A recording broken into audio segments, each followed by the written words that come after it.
Brochure designing అన్నది minimum మనం ఒక 4 పేజెస్ అన్నా చేయాలి అది. సో ఆ బ్రోచర్కి డిజైనింగ్లో రెగ్యులర్గా మనం చేసినట్టు చేయకూడదు. అదేంటంటే ఎక్కువ పేజెస్ ఉంటుంది. ఇప్పటిదాకా మనం చేసినవి ఏంటి, డీల్ చేసినవి సింగిల్ పేజ్, అంటే ఎంతసేపు ఆ ఫ్రంట్ అంతే, ఒక పోస్టర్ లాగా ఒక ఫ్లయర్ లాగా. బ్రోచర్ ఏంటంటే పేజెస్ ఉంటాయి అనమాట, ఎక్కువ పేజెస్. సో పేజెస్ ఉన్నప్పుడు ప్రింట్ అయినప్పుడు అది దాన్ని ఎలా డీల్ చేయాలన్నది చెప్తాను. ఫస్ట్ మీకు ఇది కొంత బ్రోచర్ ఇన్ఫర్మేషన్, బ్రోచర్ అంటే ఏంటి దానికి సంబంధించి చిన్న ఇన్ఫర్మేషన్ అన్నది చెప్తాను మీకు. ఓకే, ఫస్ట్ మనం బ్రోచర్ అంటే ఏంటో తెలుసుకుందాం, రైట్? వాట్ ఈజ్ బ్రోచర్ అంటే ఏంటి? ఇది small book or magazine containing pictures and information about a product or service. ఇది ఏంటంటే ఒక చిన్న మ్యాగజైన్ లాగా, బుక్ లాగా ఉంటుంది అది. సో అది లోపల ఏముంటాయంటే దానికి సంబంధించిన ఇన్ఫర్మేషన్, కంటెంట్ కానీ, సో ఇవన్నీ అనమాట. ఇలాగ మనకి ఎగ్జాంపుల్గా Arena brochure, right? What is a brochure used for? దేనికోసం మనం దాన్ని యాక్చువల్గా యూజ్ చేసేది? Brochure is an informative paper document for advertising. అంటే ఇది కూడా ఏంటంటే పార్ట్ ఆఫ్ అడ్వర్టైజింగ్ అనమాట, పబ్లిసిటీ పర్పస్లోనే ఇది కూడా. Which can be fold in to your template, pamphlet or leaflet. Brochures are promotional documents primarily use to introduce a company, organization, products or services and inform potential customers or members of the public of the benefits. So ఇది జనరల్గా ఇప్పుడు మనం Bajaj electronics ఏదో ఉంది shop, లేదంటే మీరు మొబైల్లో ఒక టీవీ కొనడానికి వెళ్ళినప్పుడు ఫస్ట్ వాడు ఏం చేస్తాడంటే వాడి దగ్గర ఎన్ని రకాల మోడల్స్ ఉన్నాయి, మొబైల్స్ కానీ లేకపోతే కెమెరాస్ కానీ కంప్యూటర్స్ కానీ, ఒక చిన్న బ్రోచర్ లాగా ఉంటుంది అనమాట. అంటే దానికి మల్టీపేజ్ డాక్యుమెంట్. ఓకే, అందులో ప్రోడక్ట్ సంబంధించిన ఇన్ఫర్మేషను, పిక్చరు, దాని కాస్ట్, ఇవన్నీ డీటెయిల్స్ ఉంటాయి అనమాట, రైట్? సో దాన్ని చూసి మనం ఒక పర్చేజ్ డెసిషన్ అన్నది తీసుకుంటాం. ఓకే, అలాగే ఇక్కడ కూడా ఏంటంటే ఒక కంపెనీని మనం ఇంట్రడ్యూస్ చేస్తున్నప్పుడు, లేదా ఆర్గనైజేషన్ని, లేకపోతే వాళ్ళ ప్రొడక్ట్స్ని, లేకపోతే వాళ్ళ సర్వీసెస్ని, ఓకే, మనం యూజ్ చేస్తుంటాం అనమాట, రైట్? దీనివల్ల ఏంటి, కస్టమర్సు దాన్ని వాళ్ళకి అవసరమైన బెనిఫిట్స్ కానీ, లేకపోతే వాళ్ళ అవసరానికి తగినట్టుగా రిక్వైర్మెంట్స్ కూడా ఉన్నాయా లేదా అన్నది చెక్ చేసుకొని పర్చేజ్ డెసిషన్ అనేది తీసుకుంటారు అనమాట. సో దాన్ని మనం బ్రోచర్ని యూజ్ చేసే విధానం. Okay, next what should A brochure include? So మనకి బ్రోచర్లో ఏమేమి ఉంటాయి? So don't ignore the basics when creating a brochure. It should include standard information such as company name. Okay, brochure మనం డిజైన్ చేసినప్పుడు ఏమేమి ఇంక్లూడ్ చేయాలి? Company name ఉంటుంది, at least 2 type of contact information. ఒకటి mobile ఉండొచ్చు, ఒకటి ల్యాండ్లైన్ ఉండొచ్చు. Okay, logo and tagline. So logo ఉంటుంది, ట్యాగ్లైన్ ఉంటుంది. It should also include A headline on the front and 2 or 3 brief items outlining benefits your organization can provide. Okay, ఇంకేముంటుంది, logo కానీ taglines ఇవన్నీ ఉన్న తర్వాత ఆ ప్రోడక్ట్ అంటే ఆ బ్రోచర్ దేనికి సంబంధించిందో ఆ ప్రోడక్ట్ కానీ ఆ సర్వీస్ కానీ సంబంధించి మనకి కస్టమర్స్కి ఉపయోగపడే కొన్ని బెనిఫిట్స్ని ఒక 2-3 లైన్లో వాడు రాస్తాడనమాట దాని మీద. అది చదువుకొని మనం పర్చేజ్ డెసిషన్ అనేది తీసుకుంటాం. ఓకే, సో నెక్స్ట్ చూడండి, what are the standard brochure sizes for printing? So చూడండి, ఇవి వెరీ ఇంపార్టెంట్. డిజైన్ మీరు రియల్ టైంలో ఏదైనా బ్రోచర్స్ ఏదైనా డిజైన్ చేశారనుకో కంపల్సరీగా తెలియాలన్నమాట, బ్రోచర్ స్టాండర్డ్ సైజెస్. సో చూడండి, ఇది ఇంచుల్లో ఉన్నాయి ఇవన్నీ. 8.5 x 11 అంటే ఇది ఆల్మోస్ట్ A4 సైజ్. ఇది 8.5 x 14, 5.5 x 8.5, okay, and 9/12, 11/17 and 11/25.5. The size that you should pick for your brochure will depend on your content. Okay, effective brochure marketing relies on the harmony of the design as well. So ఇవి ఏం చెప్తున్నానంటే standard brochure sizes అంటే ఇవి ఎక్కువగా పాపులర్గా ఎక్కువ మంది use చేసే standard brochure sizes అనమాట. ఓకే, కానీ కస్టమర్ ఒక్కొక్కసారి ఏం చేస్తాడంటే ఈ సేమ్ స్టాండర్డ్ సైజ్ని ఫాలో అవడు, వాడికి నచ్చిన సైజ్ కూడా వాడు పిక్ చేసుకుంటాడు. ఇవి చూడండి, ఇక్కడ ఇదేంటి స్క్వేర్లో ఉంది, ఇది అరేనది. ఇక్కడేంటి స్టాండర్డ్ సైజ్ ఇచ్చాడు. స్క్వేర్ అంటే ఏంటి, హైటు విడ్త్ సమానంగా ఉండాలి, కానీ ఇక్కడ లేదు అది. అంటే వీళ్ళు ఏం చేశారంటే స్పెసిఫిక్గా వాళ్ళు ఒక డిజైన్ స్టైల్ని తీసుకున్నారు వాళ్ళు. ఓకే, మరి ఇవి ఎందుకు అంటే ఇవి స్టాండర్డ్ అనమాట. ఇవి అంటే ఇవి మ్యాక్సిమం యూజ్ చేస్తుంటారు, లేదంటే మీకు నచ్చిన సైజ్ కూడా చేసుకోవచ్చు, రైట్? సో ఇది స్టాండర్డ్ సైజు. అండ్ పేజెస్ చూడండి, ఇన్ని పేజెస్ ఉన్నాయి ఇక్కడ, ఇక్కడేమో ఎక్కువ పేజెస్ ఉన్నాయి. సో ఎన్ని పేజెస్ వాడాలి అన్నది మీరు కంటెంట్ లోపల ఎంత ఉంది అన్న దాని మీద ఆధారపడి ఉంటుంది. ఇప్పుడు ఒక మెనూ కార్డ్ అనుకో, మీరు రెస్టారెంట్కి వెళ్ళారు, మెనూ కార్డు మహా అంటే 4 పేజెస్ ఉంటుంది కదా. అది మీరు బజాజ్ ఎలక్ట్రానిక్స్కి వెళ్ళారనుకో, వాడి దగ్గర ఏది వస్తువులు వాడు అమ్మేవి చాలా ఎక్కువ ఉంటాయి అన్నమాట. కాబట్టి వాడికి 4 పేజీల్లో వాడు చేయలేడు. సో వాడు ఎక్కువ పేజీలు తీసుకుంటాడు. సో కొన్ని ఏమో ఇలాగ ఉంటాయి, హోటల్ మెనూ, రెస్టారెంట్స్ ఇలా ఉంటాయి, కొన్ని ఇలా ఉంటాయి. తర్వాత రియల్ ఎస్టేట్ బ్రోచర్స్ ఉన్నాయంటే మనకి A4 సైజులో ఉంటాయి. ఇలా డిఫరెంట్ డిఫరెంట్ సైజెస్లో ఉంటాయి. పేజెస్ ఏంటంటే వాడి కంటెంట్ని బట్టి పేజెస్ అనేది డిసైడ్ చేసుకుంటాడు, రైట్. నెక్స్ట్ చూడండి, but how do you start creating effective brochures? One unique aspect of a brochure that can nicely complement a design is it is fold. We have popular applicable fold options for each size. Okay, so మనం brochures ఏంటంటే different different folding styles ఉంటాయి.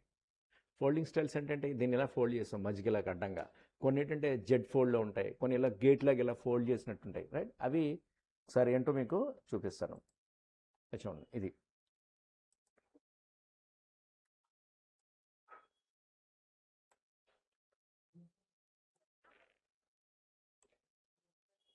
చూడండి. ఇదేంటంటే half fold. Half fold అంటే ఏంటి? ఇదిగో ఇది రెగ్యులర్గా ఇప్పుడు మనం చూసేది, అంటే పేపర్ని కరెక్ట్గా మధ్యలోకి మడత పెడితే వచ్చేది హాఫ్ ఫోల్డ్ అంటారు. ఇది జెడ్ ఫోల్డ్. జెడ్ ఫోల్డ్ అంటే ఏంటి? పేపర్ని మనం ఆ జెడ్ షేప్లో ఫ్రంట్కి బ్యాక్కి ఇలా మనం ఫోల్డ్ చేసి పెట్టుకోవడం అనమాట.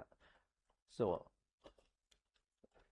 ఇలాంటి బ్రోచర్స్ అవి చేసినప్పుడు డమ్మీస్ అనేవి చిన్న పేపర్ మీద డమ్మీస్ అనేవి చేస్తుంటారు. డమ్మీ కానీ లేకపోతే మనం చేసేది తెలీదు. ఓకే, సో ఇలాగా ఇదొకటి, ఇదొకటి, ఇదొకటి ఇలాగా. అండ్ ఇది చూడండి, ఇది అకార్డియన్ ఫోల్డ్ అంటే ఎం షేప్, అంటే మనం ఎం షేప్లో ఫోల్డింగ్ అనమాట ఇది, రైట్. ఇది roll fold. So roll fold అంటే ఇలా రోల్ చేసినట్టు లోపలికి ఇలాగ పేపర్ని ఇలా అంటే ఫోల్డింగ్ ఇప్పుతాం అనమాట, రైట్. ఇది గేట్ ఫోల్డ్. గేట్ ఫోల్డ్ ఏంటి? 2 గేట్లు వేసినట్టు, ఇటొకటి ఇలా పేపర్. అంటే ఎక్కువగా ఏంటంటే మనం గ్రీటింగ్ కార్డ్స్ ఉంటాయి, ఇలా ఓపెన్ చేసిన వెంటనే many many happy returns of the day music వచ్చి ఇలా వస్తుంది, లోపల టెక్స్ట్ అది ఉంటుంది, రైట్. Gatefold. ఇది డబుల్ గేట్ ఫోల్డ్, అంటే 2 సార్లు అనమాట, పొట్లంలాగా ఇలా ఇప్పి ఇలా ఓపెన్ చేసినట్టు. ఇవి ప్రతిసారి ఎక్కువగా రెగ్యులర్గా యూజ్ చేసేది ఇది. జనరల్గా ఎక్కడ చూసినా ఇవే ఉంటాయి. తర్వాత ఇది కనబడుతుంది, అంటే హోటల్లో మెనూ కార్డ్స్, రెస్టారెంట్స్ ఇలా ఉంటాయి. ఇవి రేర్ కేసెస్లో. సో ఇవి కూడా ఏంటి, మనం రియల్ ఎస్టేట్కి అది వాడుతుంటారు. ఇవి గ్రీటింగ్ కార్డ్స్కి ఒక స్పెసిఫిక్ పర్పస్లో వాడతారనమాట, ఫోల్డింగ్ మెథడ్స్ అన్నవి, రైట్. నెక్స్ట్ ఇది చూడండి, ఇది పేపర్ మనకి సైజెస్. పేపర్ సైజెస్ ఏంటి చూడండి, ఇది చాలా ఇంపార్టెంట్. పేపర్స్ని మనం ఎట్లా మెజర్ చేయాలి చూడండి. ఈ మొత్తం రెడ్ కలర్ ఉంది ఇలా లైన్ మొత్తం బౌండరీ. ఓకే, సో ఇదంతా మనకి ఏంటంటే ఏవో సైజు. ఏవో సైజు అంటే ఏంటంటే ఇక్కడ ఇచ్చాడు ఏవో సైజు ఎంత, 1189 mm ఇంటూ 841 mm, అంటే ఎంఎంలో మన ఇంచులో మార్చుకుంటే అది మళ్ళీ డివైడ్ అవుతుంది. సో ఇది చాలా పెద్ద సైజ్ పేపర్ అనమాట. అంటే మనం న్యూస్ పేపర్స్ ఉంటాయి, పెద్ద పెద్ద newspaper, Times of India, Eenadu, అవి ఆ పేపర్ని మొత్తం ఇలా పరిచేసాం అనుకో, ఇంత పెద్దది ఉంటుంది అనమాట, రైట్. అవన్నీ ఏంటి? ఏవో సైజెస్. దాన్ని మనం కరెక్ట్గా ఎగ్జాక్ట్ హాఫ్ మడత పెట్టామనుకో, ఇది A1 సైజ్ అంటారు. A1 మళ్ళీ కరెక్ట్గా హాఫ్ ఫోల్డ్ చేస్తే A2 size, A2 సైజ్ని half fold చేస్తే A3, A3ని మళ్ళీ half A4, and again A5. చూసారా, ఇది పేపర్ని యూజ్ చేసే మెథడ్. అయితే మార్కెట్లో మనకి ఏంటంటే ఇవి రెడీమేడ్గా కట్ చేసి మనకు అమ్ముతుంటారు.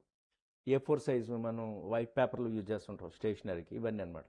అలాగే A3 మీరు స్టేషనరీకి, పెద్ద స్టేషనరీకి ఏదైనా హిమాలయకి బుక్ స్టోర్స్కి వెళ్ళారనుకో, ఈ సైజెస్ కట్ చేసి అమ్ముతుంటారు. ఓకే, మనం A4 నుంచి ఎక్కువ వాడుతుంటాం స్టేషనరీ అండ్ ఆఫీస్ పర్పస్, ప్రతి వైట్ పేపర్స్ అవి. A3 స్పెసిఫిక్గా పోస్టర్స్ ఇట్లాంటి, ఇప్పుడు ఇవన్నీ కూడా మనకి A3 కంటే లిటిల్ బిట్ బిగ్గర్ సైజ్ అనమాట. Okay, A3 size. ఓకే, ఈ A2, A1, ఏవో సైజు మనం వాడం, అంటే మనకు ఉపయోగపడదు. ఇవి పెద్ద పెద్ద జిరాక్స్ సెంటర్లో లేకపోతే ఈ ఆర్కిటెక్ట్స్, ఇంజనీర్స్ ఏం చేస్తారు, పెద్ద పెద్ద బిల్డింగ్స్ ప్లాన్స్ అవి చేస్తుంటారు.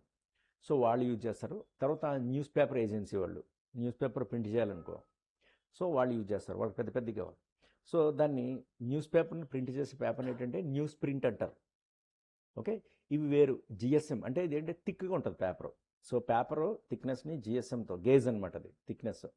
ఈ పేపర్ గేజ్ పెరిగే కొద్దీ క్వాలిటీ పెరుగుతుంది. ఓకే, సో ఇలాంటి బ్రోచర్స్ కానీ మన బిజినెస్ కార్డ్స్ ఇలాంటి హై క్వాలిటీ కార్పొరేట్ ప్రింటింగ్ని ఆ థిక్ ఉన్న 350-500 జిఎస్ఎం ఉన్న ఆ పేపర్ మీద వాడతారు. న్యూస్ ప్రింట్ ఏంటంటే చాలా పల్చగా ఉంటుంది అనమాట. మనం 5 రూపాయలు పెట్టుకుంటాం రోజు న్యూస్ పేపరు, ఎన్ని పేజీలు ఇస్తాడు చూడండి. అంటే చాలా చీప్ యాక్చువల్గా చెప్పాలంటే కదా. కానీ అంత చీప్ అయినా కానీ వాడికి డబ్బులు ఎలాగ వస్తాయంటే మన పేపర్ కొనడం వల్ల డబ్బులు రావు వాడికి, లాసే. అందులో వచ్చే అడ్వర్టైజ్మెంట్స్ ఉంటాయి చూడు, పెద్ద పెద్ద కంపెనీల్లో యాడ్స్ ఇస్తారు, దాని ద్వారా వాడికి ఆదాయం వస్తుంటుంది. వాళ్ళు బతికేదంతా వాటి వల్లనే. మా సబ్స్క్రిప్షన్ మనం ఇచ్చే 5 రూపాయల వలన వాడికి ఏ మూల ప్రింటింగ్ ఖర్చులు కూడా రావు. అయితే ప్రెస్టేజ్ అనమాట న్యూస్ పేపర్ని రన్ చేయడం అన్నది వాళ్ళకి ప్రెస్టేజ్ అది. ఓకే, సో దాన్ని న్యూస్ పేపర్ అంటారు. చదివేసి అలా పడేస్తాం ఒకరోజు. అందుకే దాని మీద ప్రింటింగ్ ఏమో ఒకలాగా ఉంటుంది క్వాలిటీ, ఇలాంటి దీని మీద ప్రింటింగ్ అనేది హై క్వాలిటీ ఉంటుంది. ఓకే, ఇది మన పేపర్స్ గురించి. నెక్స్ట్ చూడండి, ఇదేంటంటే మనం డిజైన్ చేసినప్పుడు పేపర్ని ఎట్లా ఫోల్డింగ్స్ని ఎట్లా చేయాలి అన్నది చూడండి. ఇది 8.5/11 ఇంచెస్ బ్రోచరు సపోజ్ మనం డిజైన్ చేద్దాం అనుకున్నాం అనుకో. సో 11 ఏంటి విడ్త్, ఓకే, హైట్ ఏమో 8.5. దీన్ని మధ్యలోకి ఫోల్డ్ చేస్తే 5.5/5.5 అంటే అటు ఇటు షేర్ చేసుకుందాం కదా. సో ఎందుకు ఇలా అంటే చూడండి, ప్రింట్ చేసినప్పుడు ఎప్పుడు కూడా ఈ లెఫ్ట్ రైట్ ఒకేసారి వాడు ప్రింట్ చేస్తాడు, ఒక్కొక్క పేజ్ని ఒక్కొక్కసారి ప్రింట్ చేయడు. ఓకే, సో అది మీకు ఎట్లాగో నేను చెప్తాను. సో దీని అందాక క్లోజ్ చేసేస్తున్నాను. ఎస్, చూడండి బ్రోచర్ని ఫస్ట్ మనం ఒక టెంప్లెట్ని క్రియేట్ చేసుకోవాలి. అంటే ఎన్ని పేజీల కన్నా సరే ఫస్ట్ టెంప్లెట్ అన్నది క్రియేట్ చేసుకోవాలి. సో ఇక్కడ నేను న్యూ ఫైల్ తీసుకుంటున్నాను, బ్రోచర్ అంటున్నాను.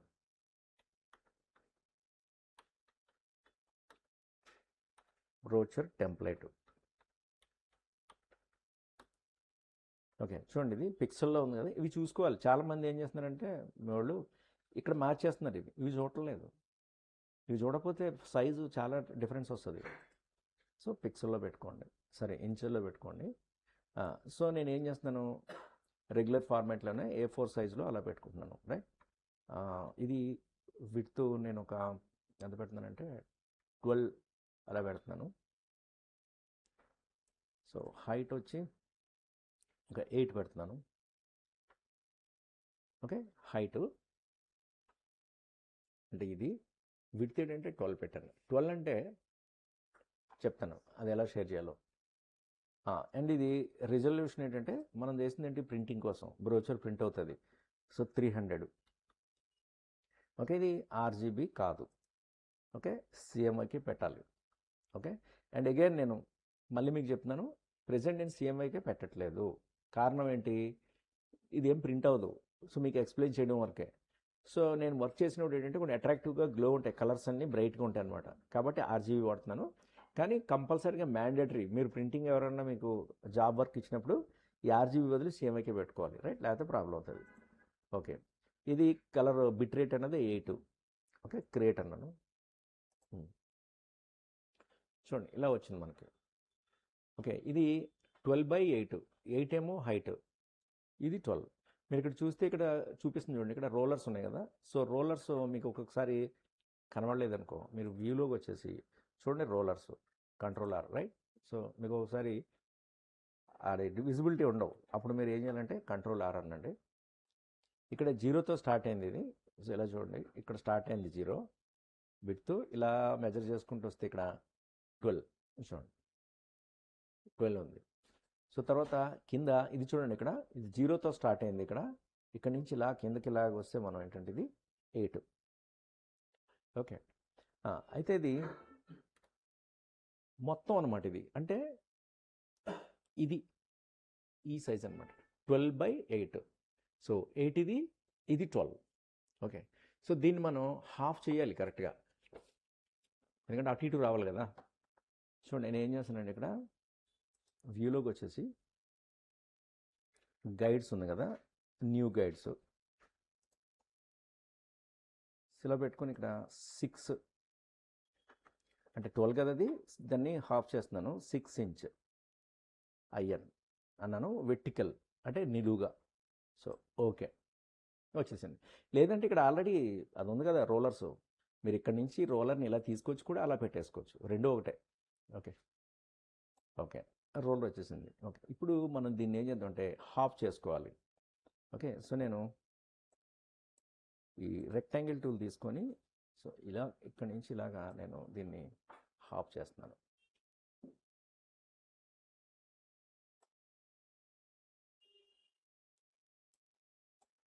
ఇది ఒక 2 అలా పెడదాం. రైట్, ఇందులో అందుకు నేను ఏదో ఒక కలర్ అన్నది ఫిల్ చేస్తున్నాను, అంటే రెండు మనకి సెపరేట్గా కనపడడానికి. ఓకే ఇది ఒకటి వచ్చింది కదా. ఇప్పుడు నేను దీన్ని ఆల్ట్ పట్టుకొని సో మళ్ళీ ఇలా అంటున్నాను. ఓకే ఇలా ఒకటి వచ్చేసింది. సో దీన్ని మనం కలర్ మార్చుకోవాలి కాబట్టి నేను ఇక్కడికి వచ్చి మళ్ళీ అందాక వేరే ఏదో కలర్ పెడుతున్నాను. ఓకే ఓకే చూడండి ఇక్కడ నాకు పేజీలు అన్నవి సెపరేట్ అయిపోయినాయి కదా. ఇప్పుడు ఇక్కడ ఏం చేస్తారంటే ఈ సైడ్ మనకి కొంత స్పేస్ వదలాలి. మీకు బిజినెస్ కార్డ్ చెప్పినట్టు చెప్పాను. ఏం చెప్పాను, ఇవి సేఫ్ మార్జిన్స్ అనమాట. ఓకే సేఫ్ మార్జిన్స్ పెట్టుకోవాలి, ఒక 1/2 సెంటీమీటరు సంథింగ్ అలా. అంటే ఇదేంటి మెయిన్ కంటెంట్ అన్నది మనం బయటకు వెళ్లకుండా చూసుకోవాలి. ఇలా పెట్టేసాం. నెక్స్ట్ దీనికి ఏంటంటే కట్ మార్క్స్, బ్లీడ్ ఏరియా అన్నది ఇవ్వాలి. ఇప్పుడు ఏంటిది మొత్తం పేపర్ అనమాట, ఇది 12. సో అప్పుడు కట్ అయినప్పుడు ఏమవుతుంది, ఆ లోపలికి వచ్చి కొంత కట్ అయిపోయే ఛాన్స్ ఉంటుంది కాబట్టి మనం బ్లీడ్ ఏరియా ఇవ్వాలి. సో నేను ఏం చేస్తానంటే దీనికి కలర్ ఏదన్నా కొంచెం సెపరేట్గా ఇద్దాం కలరు. ఎస్ ఓకే చూడండి ఇమేజ్లోకి వచ్చి ఇమేజ్ సైజ్ కాకుండా క్యాన్వాస్ సైజ్ మీద కొట్టండి. క్యాన్వాస్ సైజ్ ఏంటి, ఇమేజ్ సైజ్ ఏంటి? ఇమేజ్ సైజ్ అంటే మనం తీసుకున్నప్పుడు పేపర్ ఏదన్నా మనం తీసుకున్నప్పుడు ఉండే సైజు. క్యాన్వాస్ సైజ్ ఏంటంటే పేపర్ని ఇలా పక్క జరిపాం అనుకో, కింద ఎంటీ ఉంటుంది చూడు పక్కకి, అది క్యాన్వాస్. క్యాన్వాస్ అంటే ఏంటి, ఏమీ లేని ఎంటీ అనమాట. ఓకే ఇది పిక్సెల్లో ఉంది కదా, దీన్ని ఇంచుల్లో పెట్టేసుకోండి. సో నేను ఇక్కడ ఒక 0.5 ఎక్స్ట్రా ఇస్తున్నాను, ఏది ఆ బ్లీడ్ మార్క్కి. సో 12 ఉంది కదా, 12.5, ఇది 8.5. ఓకే ఇలా ఇచ్చాను, చూడండి. సో నేను చూడండి ఇక్కడ చూపిస్తుంది, ఇదేమో కంటెంట్ది, ఇదేంటంటే మనకి ఎక్స్ట్రా సైజ్ అనమాట. ఇది చూడండి మనకి ఇలా వచ్చింది. అది ఫైనల్ ప్రింటింగ్లో రాదు, అది బ్లీడ్ ఏరియా అనమాట ఇది. రైట్, సో దానికి మనం సపోజ్ ఏదైనా కలర్ని ఫిల్ చేసేయచ్చు.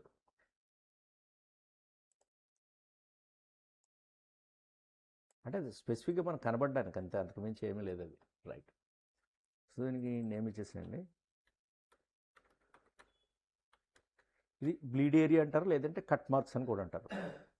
నేను లాక్ చేసేసాను. ఓకే అయిపోయింది. సో ఇవి మనకి ఈ ఏరియాని ఇక్కడ నుంచి ఇది ఇలా కట్ అవుతుంది, ఇలా కట్ అవుతుంది. ఓకే నెక్స్ట్ దీన్ని ఒకసారి ఈ సెంటర్ చూడండి, ఇక్కడ ఈ సెంటర్లో కూడా మనకి సేఫ్ మార్జిన్స్ వేయాలి. ఇదేంటంటే ఇది ఎందుకంటే ఇక్కడ ఫోల్డింగ్ అవుతుంది. ఫోల్డింగ్ అయినప్పుడు ఏమవుతుంది చెప్తాను. ఇప్పుడు ఇది ఉంది, ఇలా ఉంది, ఇక్కడ కట్ మార్క్స్ పెట్టుకుందాం, ఇదనమాట.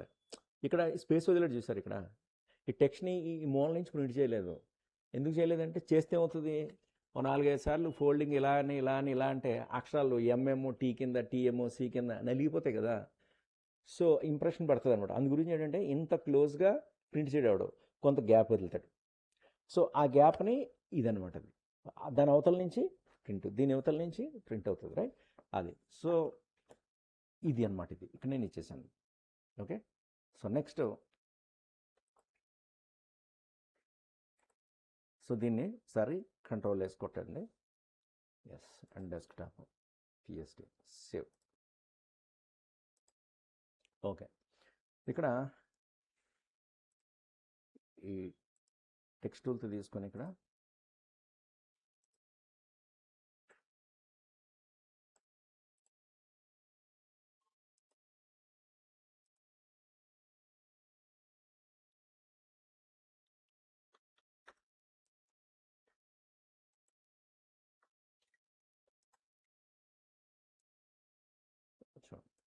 సో ఇది నేను ఆల్ట్ పట్టుకొని ఇలా లాగితే ఇంకోటి వస్తుంది. ఇది పేజ్ 4 ఎస్. ఇది చూడండి, ఈ రెండు కూడా లింక్ పెట్టేసి ఇలా పెట్టేసేయండి. ఓకే, ఇది మన ఫస్ట్ వర్క్ని చేసేటప్పుడు బ్రోచర్లో ఇలా పెట్టుకోవాలి. ఓకే, ఇప్పుడు చూడండి, ఇది 1, ఇది 4. ఎక్కువ మంది, చాలామంది నేను చెప్పినా కానీ చాలామంది ఏం చేస్తారంటే ఇటు 1 పెట్టేస్తున్నారు. అలా రాదు. సో ఎప్పుడు మీరు అలాంటి చేసినప్పుడు ఏం చేయాలంటే బ్రోచర్ని డిజైన్ చేసినప్పుడు డమ్మీని తయారు చేసుకోవాలి. డమ్మీ అంటే ఏంటి, మీరు A4 సైజ్ పేపర్ని కానీ A5 సైజ్ పేపర్ని కానీ ఫోల్డ్ చేసుకోవాలి. ఎన్ని పేజీలు ఉంటే అన్ని పేజీలు. సపోజ్ ఇది మనది ఏంటి 4 పేజెస్ కదా, సో నేను ఇలా చూడండి, ఇదేమో సెంటర్. ఓకే, ఇప్పుడు చూడండి, పేపర్ ఎప్పుడు కూడా ఫస్ట్ పేజ్ స్టార్ట్ అయ్యేది మనకి ఈ రైట్ సైడ్ ఇటు ఉంటుంది. ఫస్ట్ పేజ్ ఇటే స్టార్ట్ అవుతుంది, ఇటు ఉండదు కదా, ఇక్కడ నుంచి స్టార్ట్ అవుతుంది. సో ఇది రైట్ సైడ్. సో 1 ఇది. ఓకే, సో ఎప్పుడైతే 1ని ఇలా తిప్పామో 1 వెనకాలే 2 ఉంటుంది, 2 పక్కనే 3 ఉంటుంది, 3 వెనకాల 4 ఉంటుంది.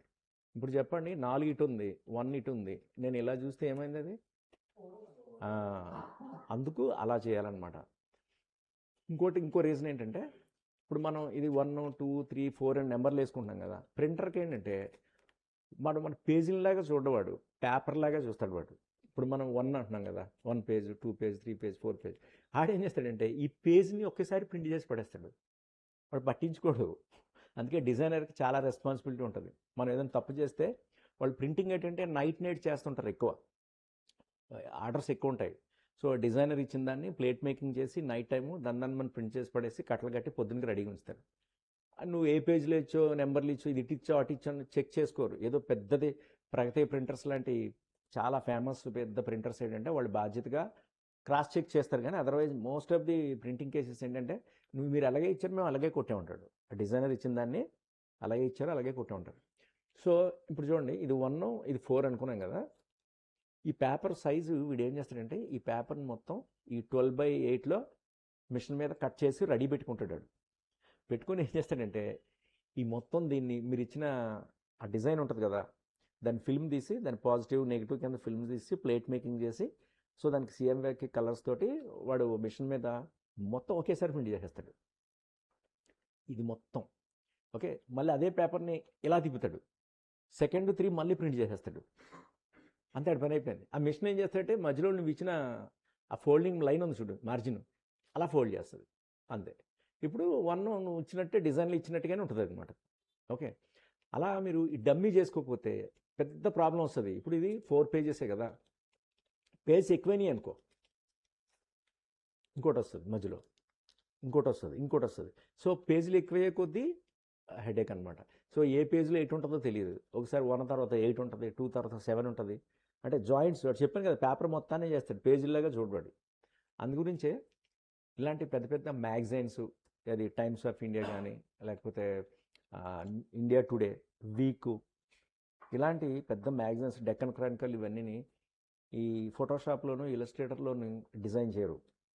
దానికి స్పెషల్గా ఏంటంటే InDesign అనే ఒక సాఫ్ట్వేర్ ఉంటుంది, గ్రాఫిక్ డిజైనర్లకు ఉంటుంది, అది InDesign. ఓకే, ఇది అడోబ్ది. క్వార్క్ ఎక్స్ప్రెస్ అని ఇంకోటి ఉంటుంది, యాపిల్ అనమాట, క్వార్క్ ఎక్స్ప్రెస్. సో దాన్ని InDesign ఎక్కువ వాడతారు. అంటే మల్టీపేజ్ డాక్యుమెంట్స్ని క్రియేట్ చేస్తుంది అది. ఓకే, పేజ్ నెంబర్లు క్రియేట్ చేస్తుంది. ఓకే, అది పర్టికులర్గా పబ్లికేషన్ వర్క్లోనే వాడతారు. ఓకే, సో కాబట్టి దానికి స్పెషల్గా ఒక సాఫ్ట్వేర్ అన్నది ఉంది. ఓకే, మీకు ఇది అర్థమైంది కదా, పేజ్ నెంబర్లు ఎలాగేయాలో. ఓకే, ఇది 1, 4 డిజైన్ చేసిన తర్వాత దీని డూప్లికేట్ టెంప్లెట్ ఉంటుంది కదా, సో దాన్ని తీసుకొని మళ్ళీ ఇక్కడ 2, ఇక్కడ 3 డిజైన్ చేసేస్తారు. డిజైన్ చేసి 2 ఫైళ్ళు కలిపి ప్రింటర్ పంపిస్తారు. ఓకే, ఇవన్నీ క్లియర్గా ఉండాలన్నమాట. ప్రింటర్ అంటే ప్రింటింగ్ మార్క్స్ అంటారు ఇవన్నీ. ఇక్కడికి ఇది ఓన్లీ ఏమైంది, టెంప్లెట్ని క్రియేట్ చేసాం అంతే. సో దీని తర్వాత ఫోల్డర్ ఆర్గనైజేషన్ అంటే ఆర్గనైజ్ చేయడం, ఫోల్డర్ని ఎలా ఆర్గనైజ్ చేయాలన్నది. ఇది ఎందుకంటే మల్టీపేజ్ డాక్యుమెంట్ కాబట్టి సింగిల్ పేజ్లో పోస్టర్ను ఫ్లైయర్ను డీల్ చేసినట్టు చేయలేం. సో ఇది సపోజ్ ఇది పోస్టర్, అక్కడ పోస్టర్ ఉంది ఏదోటి, మనం ఎంతసేపు చూసినా పైనుంచి కిందకి ఒకటే ఉంటుంది కదా, ఏదో టెక్స్ట్ ఉంటుంది, ఇక్కడ ఇమేజ్ ఉంటుంది, కాంటాక్ట్ డీటెయిల్స్ ఉంటాయి, ఇవి ఉంటాయి. మనం కరెక్షన్స్ అంటే మేజర్గా దాన్ని ఇటు మూవ్ చేయడం అటు మూవ్ చేయడం అంతే ఉంటుంది మ్యాక్సిమం. మల్టీపేజ్ డాక్యుమెంట్ ఏంటంటే చాలా ఇమేజెస్ ఉంటాయి, టెక్స్ట్ ఉంటుంది, కంటెంట్, టెక్చర్స్ ఇవన్నీ ఉంటాయి, కలర్స్ ఇవన్నీ. సో మనకి కన్ఫ్యూజన్ లేకుండా ఒక ఫోల్డర్ని ఏంటంటే నీట్గా ఆర్గనైజ్ చేసుకోవాలి. ఓకే, అది ఎట్లాగో చెప్తాను. చూడండి ఇక్కడ నా దగ్గర ఆల్రెడీ ఎక్కడ ఉన్నది reference images for Arena. Yes, చూడండి ఇక్కడ నేను ఒక చాక్లెట్ అని ఒక ఫోల్డర్ని క్రియేట్ చేసుకున్నాను. ఇందులో చూడండి ఇవన్నీ నేను నెట్ నుంచి డౌన్లోడ్ చేసుకున్నవి. ఇక్కడ నేను ఆల్రెడీ ఏంటంటే ఫోల్డర్ని ఆర్గనైజ్ చేసి పెట్టాను. అంటే పేజ్ 1, పేజ్ 2, పేజ్ 3, పేజ్ 4 అంటే ఏ పేజ్లో ఏం రావాలన్నది ముందే నేను డిసైడ్, అంటే డిజైనర్కి చాలా ఈజీ అనమాట. ఓకే, సో పేజ్ 1లో నాకు ఇవి వస్తాయి, అంటే లోగో వస్తుంది, మోడల్ అండ్ ఇక్కడ సమ్ టెక్చరు అండ్ లోగో నేను ఇదన్నా వాడుకుంటాను. ఓకే, ఇవి వస్తాయి. నెక్స్ట్ పేజ్ 2లో చూడండి ఈ టీము, అంటే మన పేజ్ 2 ఏముంటుంది జనరల్గా అబౌట్ అస్, మనం వెబ్ పేజ్లో చూస్తాం చూడు, హోమ్ పేజ్, తర్వాత అబౌట్ అస్ అంటే కంపెనీ వాళ్ళ గురించి వాళ్ళు చెప్పుకుంటారు, ఇంట్రొడ్యూస్ చేసుకుంటారు వాళ్ళు. అలాగే ఇది ఒక చాక్లెట్ కంపెనీకి సంబంధించింది అనమాట. వీళ్ళు మేనేజ్మెంట్ టీమ్ అనమాట వీళ్ళు. సో వీళ్ళు ఫౌండర్స్ ఎప్పుడు స్టార్ట్ చేశారు, ఎలా స్టార్ట్ చేశారు అన్న దాని గురించి చిన్న హిస్టరీ లాగా ఇచ్చి వాళ్ళ ఫోటో ఇచ్చి కొంత టెక్స్ట్ వస్తుంది అందులో. ఓకే, అది పేజ్ 2లో నేను ఫిల్ చేస్తాను. పేజ్ 3లో ఏంటి, వాళ్ళ products, variety of chocolates products అన్నీ. పేజ్ 4లో ఏంటి, వాళ్ళ branches around the globe, around the world. So వాళ్ళు ఎక్కడెక్కడ ఉన్నారు, కాంటాక్ట్ డీటెయిల్స్ ఇవన్నీ వస్తాయి అనమాట. అలా నేను ప్రీ ప్లాన్డ్గా 4 పేజెస్లో 4 నేను రెడీ చేసి పెట్టుకున్నాను. సో దానివల్ల మనకి ఈజీ అనమాట. ఇంకోటి చేయాల్సింది ఏంటంటే, సపోజ్ చూడండి ఈ ఇమేజ్, ఓకే, అండ్ పేజ్ 1లో కూడా అదే ఇమేజ్ ఉంది. చూడండి నేను ఈ రెండు ఇలా పెట్టాను.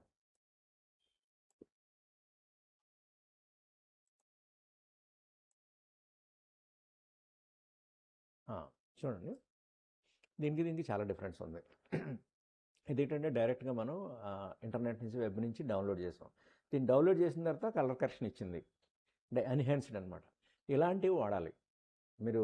ప్రింటింగ్ రియల్ టైంలో ఏదైనా ప్రింటింగ్ ఇస్తున్నప్పుడు కస్టమర్ ఏదైనా మనకి ఫోటో ఇచ్చినా, లేకపోతే నెట్ నుంచి ఏదైనా డౌన్లోడ్ చేసింది వాడాల్సి వచ్చినా దాన్ని డైరెక్ట్గా వాడకూడదు, ఎందుకంటే కలర్స్ అనేవి డల్ ఉంటాయి.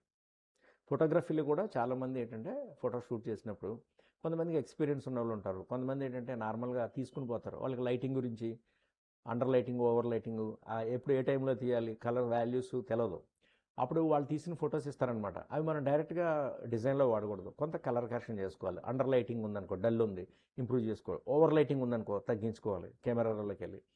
తర్వాత బ్యాక్గ్రౌండ్ ఏదైనా ఉంటే రిమూవ్ చేసుకోవాలి. అలా మనం కస్టమర్ ఇచ్చిన ఇమేజెస్ని ఎన్హాన్స్ చేసుకొని ఫోల్డర్లో పెట్టుకోవాలి, వాటిని వాడాలి. అండ్ ఇంకోటి రిజల్యూషను. సపోజ్ చూడండి ఇది రెజల్యూషన్ 72 ఉంటుంది. ఇది ఇప్పుడు నేను ఇది వాడింది ఎందుకంటే ఇది వెబ్ నుంచి తీసుకున్నది. ఇదేంటంటే రిజల్యూషన్ నేను 300 పెట్టుకున్నాను, ఇంప్రూవ్ చేసుకున్నాను అనమాట. అలాంటివే పెట్టాలి ప్రింటింగ్లో, లేకపోతే పనికిరావు, క్వాలిటీలో, ఫైనల్ క్వాలిటీలో పోతాయి అనమాట. రైట్, ఇలా ఈ డిజైన్స్ అన్నీ ఎన్ని పేజీలు వస్తాయి అన్నీ చేసుకోవాలి. దీన్ని ఫోల్డర్ ఆర్గనైజేషన్ అంటారు, ఆర్గనైజ్ చేసుకోవడం అనమాట. రైట్, సో ఇక్కడ మనం డిజైన్ చేయడానికి ఫస్ట్ థంబ్నెయిల్స్ అనేవి చాలా ఇంపార్టెంట్. ఏ పేజ్లో ఏం రావాలి అన్నది డిజైన్ చేసుకున్న తర్వాత అవి మీరు చెక్ చేసుకొని, క్రాస్ చెక్ చేసుకొని అంతా బాగుంది అనుకున్నప్పుడే మనం డిజైన్ అనేది స్టార్ట్ చేయాలి. రైట్, సో ఇది జస్ట్ అబౌట్ బ్రీఫ్ మనకి ఇన్ఫర్మేషన్ అనమాట అబౌట్ బ్రోచర్ గురించి. సో దీన్ని ఎలా చేయాలి ఏంటన్నది మళ్ళీ చెప్తాను నేను.